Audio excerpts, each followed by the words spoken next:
أشهد أن لا إله إلا الله أشهد أن محمدا رسول الله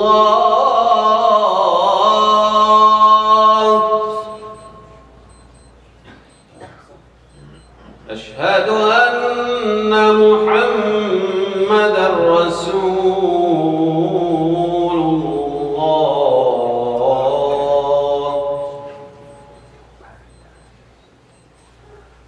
حي على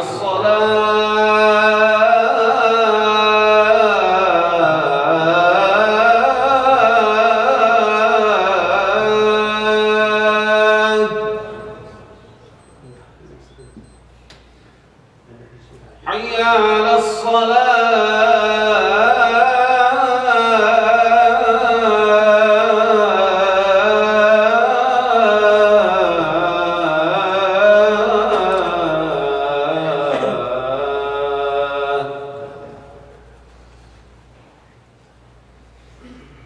حي على الفلاح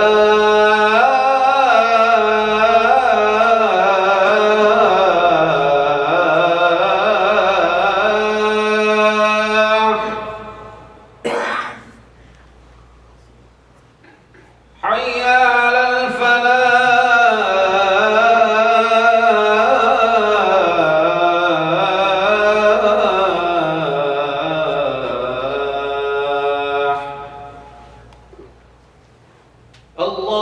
الله أكبر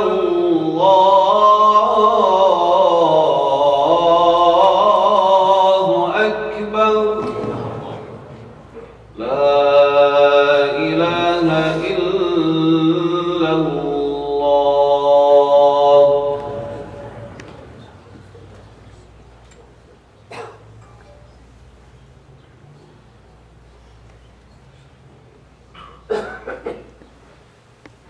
Before I begin, can we have the brothers and sisters please move up, fill up any gaps. Ramadan is always a busier month, alhamdulillah, and now that we're approaching the end of the school year, our halls will be even more lit with the beauty of your faces. إن الحمد لله نحمده تعالى ونستغفره ونستهديه ونعوذ بالله من شرور أنفسنا ومن سيئات أعمالنا من يهده الله فلا مضل له ومن يضلل فلا هادي له وأشهد أن لا إله إلا الله وحده لا شريك له وأشهد أن محمدا عبد الله ورسوله أرسله بالهدى ودين الحق ليظهره على الدين كله وكفى بالله شهيدا فصلوات الله وسلامه عليه. We begin by praising Allah subhanahu wa ta'ala because He is worthy of praise. We praise Him, we love Him, we submit to Him because He is worthy of that. We acknowledge His monotheism, that He is the only one worthy of worship, and we ask Him and we seek help from Him. For His relationship to us, His connection to us is by helping us, by answering our supplication. So we ask Allah subhanahu wa ta'ala to protect us from the evils of our own actions and the consequences of our shortcomings. And we give our praise to Muhammad sallallahu alaihi wasallam. We ask Allah subhanahu wa ta'ala to raise his name and to purify his name and to make his sunnah the sunnah that is followed by the Muslims, to purify his sunnah and to help the Muslims overcome any challenges that they might be faced with, whether it's on an individual level or on a communal level. يا أيها الناس اتقوا ربكم الذي خلقكم من نفس واحدة وخلق منها زوجها وبث منهما رجالا كثيرا ونساء واتقوا الله الذي تساءلون به والأرحام إن الله كان عليكم رقيبا يا أيها الذين آمنوا اتقوا الله وقولوا قولا سديدا يصلح لكم أعمالكم ويغفر لكم ذنوبكم ومن يطع الله ورسوله فقد فاز فوزا عظيما. And we ask Allah subhanahu wa ta'ala to grant us taqwa, piety, consciousness of Allah subhanahu wa ta'ala to help us establish that relationship. And remember that the reward of piety, the reward of taqwa is that Allah subhanahu wa ta'ala will give you steadfastness in your actions. He will give you correctness and accuracy in what you do and what you say. Amma ba'd, as for that which follows. But dear brothers and sisters, Ramadan is the month of the Quran. It is the month which Allah subhanahu wa ta'ala sent down and revealed the Quran to us. It is the month where Muhammad sallallahu alaihi wasallam became the messengers, and therefore the greatest two blessings that we have came in this beautiful, this holy month. And it is a time where Allah subhanahu wa ta'ala has blessed us with to remind us of the Quran. Because during Ramadan we are more active religiously. We come to the masjid more, and we are all engaged with the Quran, reading it, trying to at least read it in its entirety once during the month of Ramadan. And this is a blessing because it serves as a reminder to you what the Quran provides you, what it offers you with, its potential, how relevant it is to you, how good it makes you feel. So today I'd like to look at an issue that there's really no one way in elaborating about it. There's no one way in coming to a single conclusion. But today I want to look at what the Quran seeks for you. What the Quran wants you to be. Where the Quran wants you to reach. What it wants you to achieve. And to do this, I've chosen a few supplications in the Quran. A few. To show us. This is what Allah subhanahu wa ta'ala is teaching you to supplicate. Hoping that you get a response from it. And Allah subhanahu wa ta'ala promises the response. So through these supplications, we can get an idea what the Quran wants for us. So the first supplication I have chosen is chapter 25, verse 74, Surah Al-Furqan, towards the end, in which Allah subhanahu wa ta'ala says, وَالَّذِينَ يَقُولُونَ رَبَّنَا هَبْ لَنَا مِنْ أَزْوَاجِنَا وَذُرِّيَّاتِنَا قُرَّةَ أَعْيُنٍ وَجَعَلْنَا لِلْمُتَّقِينَ إِمَامًا. They say, the pious people, those who are religiously engaged, those who Allah subhanahu wa ta'ala praise, they say this supplication over and over again. And when I mention these supplications, get used to saying these. At least once a day, say these supplications. Because in it is great benefit for you. In it is great benefit for the community. Those who say, oh Allah, gift to us. Look at the wording. Gift. Give it to us as a gift. هَبْ لَنَا مِنْ أَزْوَاجِنَا. From our companions. It doesn't just mean your spouse. Here azwaj means your companions. مِنْ أَزْوَاجِنَا وَذُرِّيَّاتِنَا. And our offspring, our children, our grandchildren. قُرَّةَ أَعْيُنٍ. Give us companions and offspring who will bring us happiness. Look how beautiful that is. We live in a time where people study happiness. What causes someone to be happy? What causes them to be unhappy? How can someone achieve happiness? And there are literally gurus whose job it is to train people and to coach people on happiness, how to be happy. Here Allah subhanahu wa ta'ala provides us with a supplication which will help us achieve happiness. How? By providing us with an environment, with people who will bring happiness to us. And I'm sure parents can really appreciate this supplication, those who have children. Because we know the fear that you fear when your child goes out. How many challenges there are in the environment we live in, or any environment in the world. How many things that could go wrong. Will my child be okay? Will he have companions who will mislead him? Will promote drugs, encourage him to do wrong? So this supplication is telling you, is providing you with a dua to Allah subhanahu wa ta'ala to provide you with companionship that will bring you happiness. How beautiful is that? رَبَّنَا هَبْ لَنَا مِنْ أَزْوَاجِنَا وَذُرِّيَّاتِنَا قُرَّةَ أَعْيُنٍ. Surround us with people who will benefit us. And the scholars say, if you want to be a person of piety, then there's something simple you need to do. Be amongst those who are pious. And a businessman told me, back in Chicago, he told me, a lot of people, they make the mistake of surrounding themselves with people who aren't really enthusiastic. They're fine with the status quo. It's okay with them. And therefore, they think that this is life and there is nothing more to achieve. If you want to become successful in business, surround yourself with people who are successful in business. And therefore, Allah subhanahu wa ta'ala is saying, He's telling you, He can provide you with an environment that provides you with happiness, provides you with success, provides you with that which brings beauty to your eyes. وَجَعَلْنَا لِلْمُتَّقِينَ إِمَامًا. And make us a leader of the pious people. Now, in order to be a leader of the pious people, you yourself need to be someone who's pious. You yourself need to be a person of knowledge in Islam. You yourself need to be a person of character and ethics and manners. So you're essentially asking that Allah subhanahu wa ta'ala helps you improve yourself. Look at that. Improve the environment, the situation around me, and improve myself. That's the first supplication. رَبَّنَا هَبْ لَنَا مِنْ أَزْوَاجِنَا وَذُرِّيَّاتِنَا قُرَّةَ أَعْيُنٍ وَاجْعَلْنَا لِلْمُتَّقِينَ إِمَامًا, chapter 25, verse 74. The second supplication, chapter 46, verse 15, in which Allah subhanahu wa ta'ala says, رَبِّي Muhammad رَبِّ أَوْزِعْنِي أَنْ أَشْكُرَ نِعْمَتَكَ الَّتِي أَنْعَمْتَ عَلَيَّ وَعَلَى وَالِدَيَّ وَأَنْ أَعْمَلَ صَالِحًا تَرْضَاهُ وَأَصْلِحْ لِي فِي ذُرِّيَّتِي إِنِّي تُبْتُ إِلَيْكَ وَإِنِّي مِنَ الْمُسْلِمِينَ. Thank you. So in this supplication, it starts off by asking Allah subhanahu wa ta'ala to give you the ability to be grateful, to be thankful, to have gratitude. Give me that ability. And in order to be grateful, you need to recognize, realize the blessings around you. And in this, from a psychological perspective, is so much benefit, subhanAllah, that very little people really recognize. But it's a very simple concept. That if you focus on the good, it will create optimism in your mind and in your heart. You will see the world in a positive way. Whereas if you focus on the negatives, on the bad, then the exact opposite happens.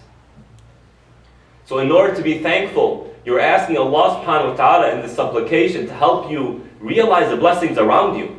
To let that be your focal point. To let that be the positive attitude. Let that be your attitude. Focusing on the blessings. And when you recognize your blessings, what happens? You start appreciating them more. And what happens? You start enjoying them more. Now compare someone who has a decent car, a Honda Civic. Yet they are enjoying this blessing, saying that, alhamdulillah, this car is efficient in its mileage, right? It doesn't require much maintenance.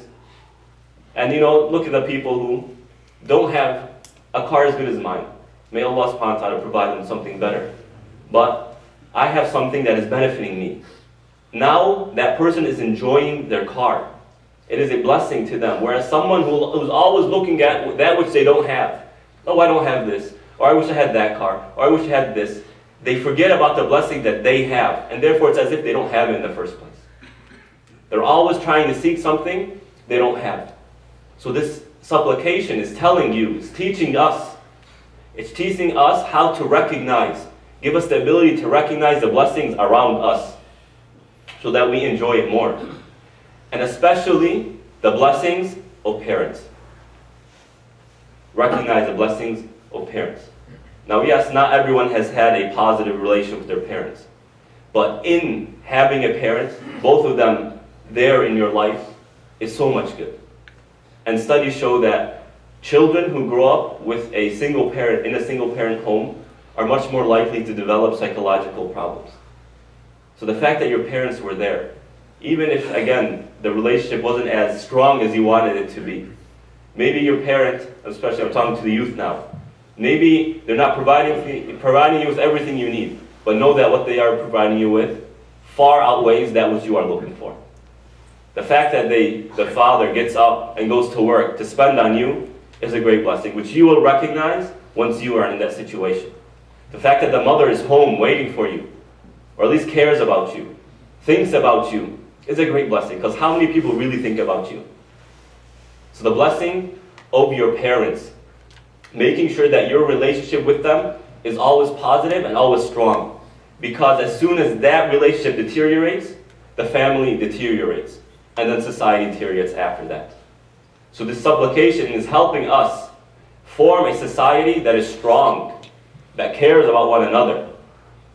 A society that's willing to sacrifice for one another. The blessings of the parents. And then the supplication says, and let my children be a source of piety for me. Let their presence be something positive for me. Now, for the parents, we know your struggles with your children, all the stress that you go through, and all the challenges that you face to try and provide them with a healthy environment. Trying to make sure that they are not hanging out, they are not friends with people who are not of benefit to them. We recognize the stress, and here's a supplication for you. Asking Allah subhanahu wa ta'ala to let your children be a source of piety for yourself. What does that mean? It means that when you see your children, you recognize that you are a role model for them, to help you better your own self, to help your character become stronger. Because if you're doing something wrong, why would you tell your child not to do the same thing? And even if you tell them not to do the same thing, they'll say, okay, well, you're doing it anyway. My father does this, my mother does this, right? That's okay, that means it's okay. So you're asking Allah subhanahu wa ta'ala, this person is asking Allah to help better themselves and to help their children be successful, both religiously and in this world. A beautiful supplication. That is supplication number 2. Number 3, verse 59, chapter 59, verse 10, in which Allah subhanahu wa ta'ala shows us community, shows us how to love one another, shows us how to care about one another. When He says, وَالَّذِينَ جَاءُوا مِن بَعْدِهِمْ, those who come after the companions, the Muhajirin and the Ansar, those who immigrated to Medina, and those who helped the Prophet ﷺ and the companions. Those who come after them, meaning me and you, until this day, 1400 years later, it's talking to us. Those who come after him, يَقُولُونَ رَبَّنَا اغْفِرْ لَنَا, they say, Allah, forgive us.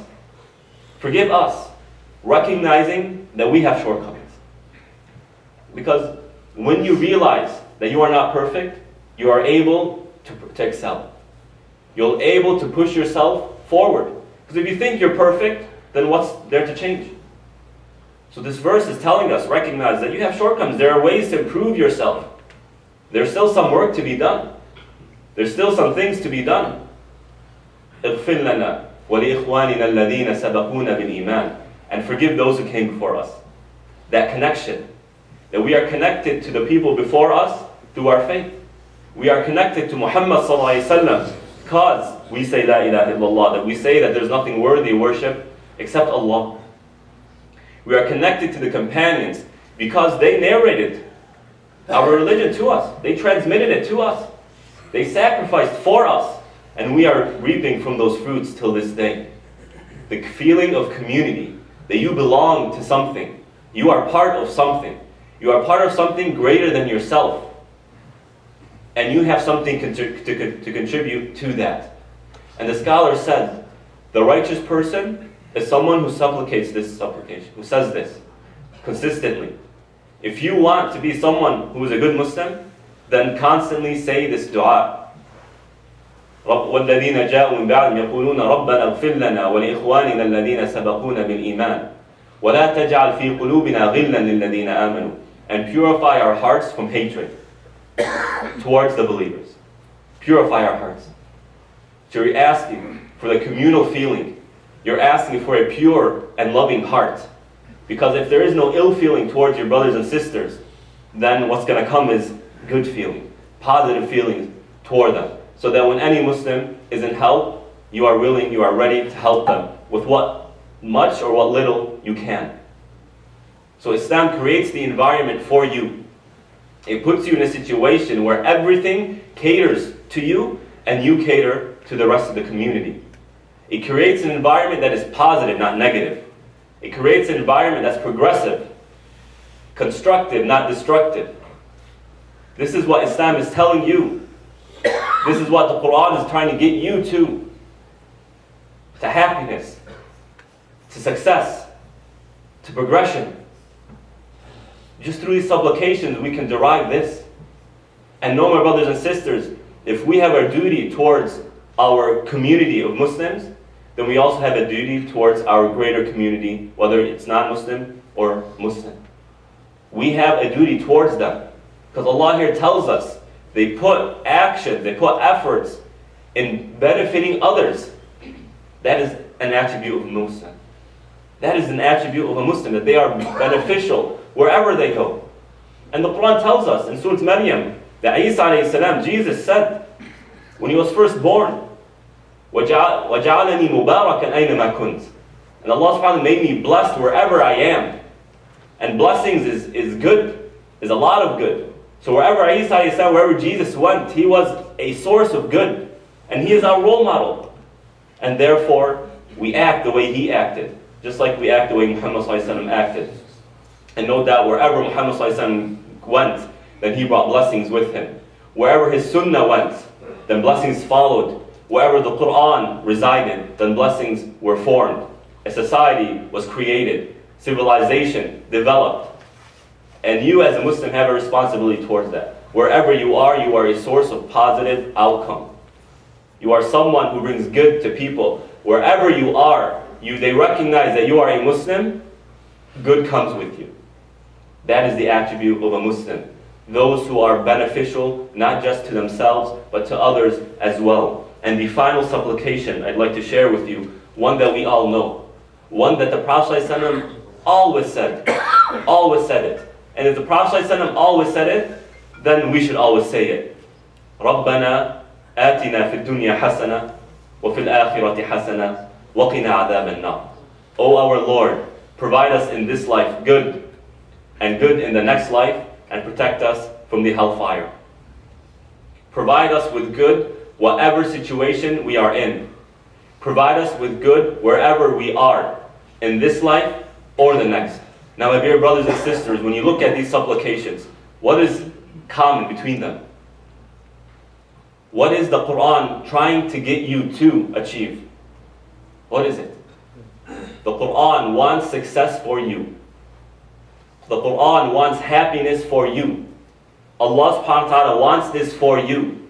And He made it easy for us by showing us how to achieve it and providing us with supplications to reinforce that.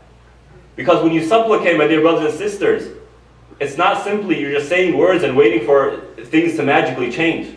It's also a reminder that you have a responsibility to achieve these things. The Quran wants you to succeed, therefore succeed. The Quran wants you to be happy, therefore be happy. Achieve it. Go for it. Reach it. And don't let it get away from you. And the Prophet ﷺ tells us, if you decide to do something and there's good in it for you or for the community, then pursue it with all your might, with all your effort, and don't fail.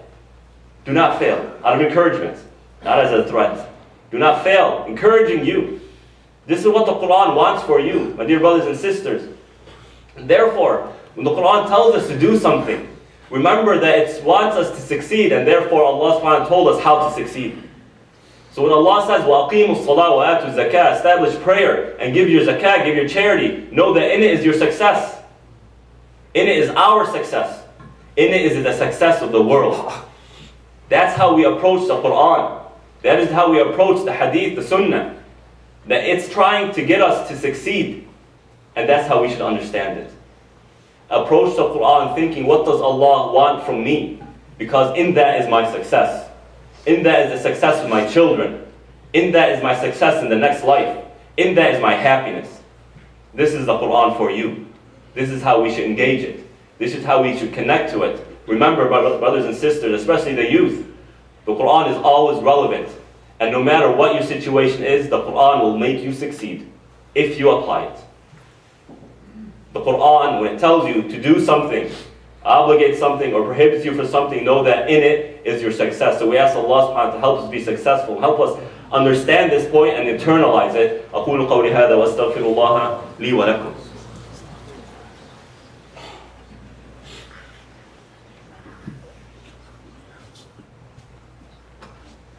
الحمد لله والصلاة والسلام على رسول الله وعلى آله وصحبه ومن والاه. My dear brothers and sisters, I engage with Muslims a lot. Here I engage with them, and I engage with them in other parts of the world. And I say this with complete conviction. In the hearts of Muslims is a lot of good. The average Muslim is a good person. The average Muslim wants to be better. The average Muslim wants to have a good, healthy connection with Allah subhanahu wa ta'ala. But life is full of challenges. And sometimes it's difficult to be consistent in that. And this is the month of blessings. This is the month of dua. We are approaching the last 10 days of Ramadan, which Allah subhanahu wa ta'ala, the Prophet ﷺ, they teach us that in these days, these nights, make dua a lot. Because in one of these nights is Laylatul Qadr, where Allah subhanahu wa ta'ala writes what's going to happen the upcoming year. So if you are persistent, consistent in making dua every day, every night during these last 10 nights, you will fall on that night, and those supplications will affect what's going to come. If you want to be more pious, and during this month, I know you have this feeling, or at least most of us have this feeling where after Ramadan, I'm going to do more. I'm going to come to the masjid more. And you are sincere in that. But again, life is full of challenges. How do we overcome this challenge? First, you need to desire it. You need to want it. You need to want it. Your heart needs to say, I want this. You might fail the first time. It might be unsuccessful the second time. But know with time, if you continue to desire it, that desire will turn into thoughts. Okay, today I'm going to go to the masjid. It didn't work out. Tomorrow I'm going to go to the masjid. Today I'm going to go to the masjid. You keep thinking that until that thought becomes action. If you want it, you have to desire it. So we ask Allah subhanahu wa ta'ala to help us achieve piety and to help us finish this month in a better state than the previous month. We have several announcements. Today we are pleased to welcome Under Sheriff Don Barnes to OCIF. Inshallah, after the prayer, he will talk to the community for a few moments. Please welcome him. And you guys are a welcoming community.